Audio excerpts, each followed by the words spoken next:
Récemment, quelqu'un m'a dit « J'aimerais perdre du poids, mais j'aime trop manger gras. » Et franchement, au fond de moi, je sais ce qu'il pensait. Adieu les frites, les burgers, le fromage et bonjour la salade, les légumes, les graines et les fruits. Alors que finalement, c'est faux. Avant de commencer, je te laisse t'abonner en cliquant sur le bouton s'abonner tout simplement et également la petite cloche. Tu peux aussi me rejoindre sur les réseaux sociaux, Facebook et Instagram en cliquant sur les bons liens dans la description de cette vidéo. Peut-on manger gras et perdre du poids? Générique.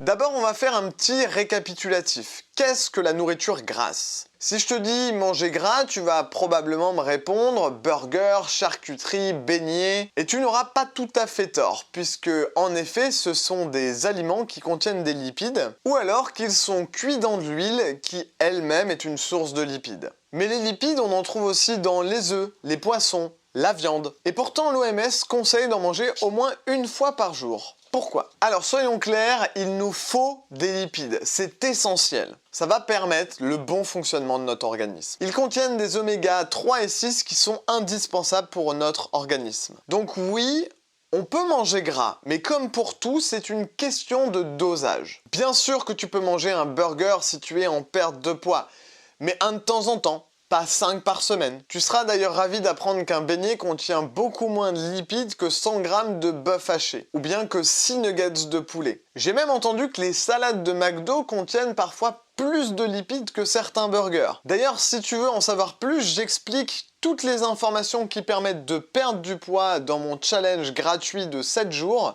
Pour ça, c'est simple, il te suffit de cliquer sur le premier lien dans la description. Le challenge est offert, 7 jours, 7 vidéos pour entamer ta perte de poids et perdre tes premiers kilos. On a longtemps diabolisé les lipides en disant que c'était la cause principale de l'obésité. Et puis finalement, on a dit que le sucre, c'était 1000 fois pire. Alors pendant des années, on a dit aux gens qu'il ne fallait pas manger de lipides, alors que notre corps en a besoin, puisqu'il faut savoir qu'ils apportent également des vitamines, les vitamines A, D, E et K. Et les lipides, ils jouent aussi un rôle important du côté membrane cellulaire, parce qu'ils assurent l'élasticité de la peau. Mais les lipides jouent aussi un rôle essentiel dans notre énergie et nos hormones. C'est donc un aliment essentiel qu'il ne faut absolument pas zapper de notre alimentation, sauf bien évidemment en cas de contre-indication médicale. Le secret de cette histoire, c'est que finalement, ce qui fait grossir, c'est le fait de manger plus que ce dont ton corps a physiquement besoin. Du style la deuxième part de gâteau que mamie te sert alors que tu n'as plus faim. C'est aussi le fait de grignoter par gourmandise,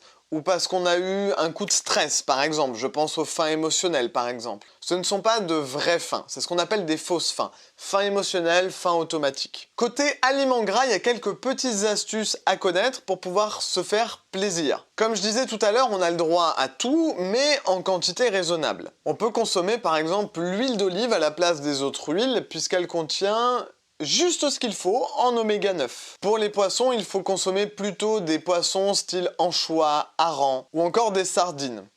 Et pour la viande, c'est mieux de favoriser la qualité plutôt que la quantité. Pareil pour les produits laitiers et les œufs d'ailleurs. Il y a un aliment dont tout le monde raffole et qui est parfait pour apporter la bonne dose de lipides, c'est l'avocat. Il contient 14% de lipides, mais les bons, pas ceux qui apportent du mauvais cholestérol. En plus de ça, l'avocat apporte beaucoup de vitamines C, B, A et E. Donc faites-vous plaisir avec l'avocat, avec des toasts par exemple, comme c'est la mode en ce moment. Si tu souhaites avoir des idées de menus et de recettes, tu peux faire le challenge de 7 jours, spécialisé dans la perte de poids femme, qui va te permettre justement d'attaquer ta perte de poids et de perdre tes premiers kilos. À la fin de ce challenge, je te réserve une petite surprise. En plus du programme sportif, tu auras un livret avec des recettes à l'intérieur et des idées de menus. Tu en as pas mal et tu as de quoi faire, je te rassure. Alors pour ça, c'est très simple. Il te suffit simplement de cliquer sur le premier lien dans la description de cette vidéo et une fois que tu auras noté ton email, je pourrai t'envoyer le challenge de 7 jours. Sur ce, on se retrouve sur le challenge. À très vite. Ciao!